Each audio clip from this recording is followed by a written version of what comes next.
जय महाराज जी की। गुरुर साक्षात पर ब्रह्मा। मेरे पड़ोसी मथुरा में बांके बिहारी जी के दर्शन करने गए थे। वापिस लौटने पर उन्होंने मुझे प्रसाद लाकर दिया। उनसे प्रसाद को लेकर मैंने उसे गुरु महाराज जी के स्वरूप के समक्ष रख दिया।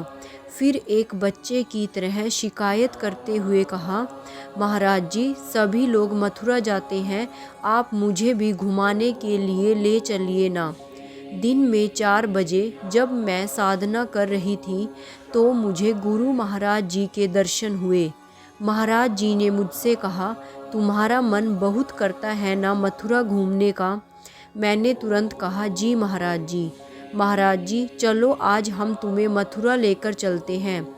उसी समय महाराज जी मुझे मथुरा के प्रसिद्ध मंदिर बांके बिहारी के मंदिर में ले गए। वहाँ मंदिर में श्री राधा जी व भगवान श्री कृष्ण की बड़ी बड़ी मूर्तियाँ थीं।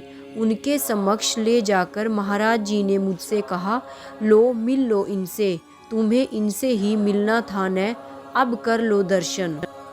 मैंने जैसे ही श्री राधा श्री कृष्ण को अपना प्रणाम अर्पित किया तो उनकी वे मूर्तियाँ जीवंत हो गई। सचमुच के भगवान श्री कृष्ण और श्री राधा जी अब मेरे समक्ष थे। भगवान श्री कृष्ण गुरुदेव की ओर इशारा करते हुए श्री राधा जी से कहते हैं कि देखो गुरुदेव श्री आशुतोष महाराज जी आए हैं।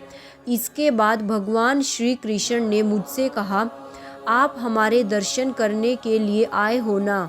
क्या आप जानते हो कि जिस गुरु सत्ता के आप शिष्य हो उनके केवल चरण स्पर्श से ही आप 4 धाम का सुख पा सकते हो।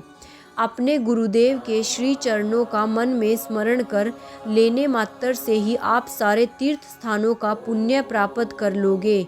आपको बाहर के जंगम तीर्थ पर जाने की आवश्यकता नहीं है, कहीं भटकने की जरूरत भी नहीं है। हम सब गुरु सत्ता में ही निवास करते हैं। आपके गुरुवर इतने महान हैं कि इन्हीं के चरणों में सारे धाम निवास करते हैं। आप केवल सच्चे मन से अपने गुरुदेव का निरंतर स्मरण करते रहो। मैंने भगवान श्री कृष्ण की बात पर अपनी सहमति देते हुए कहा, जी मुझे अपने सतगुरु पर पूर्ण विश्वास है और मैं केवल उन्हीं के दर्शन की मांग करती हूँ।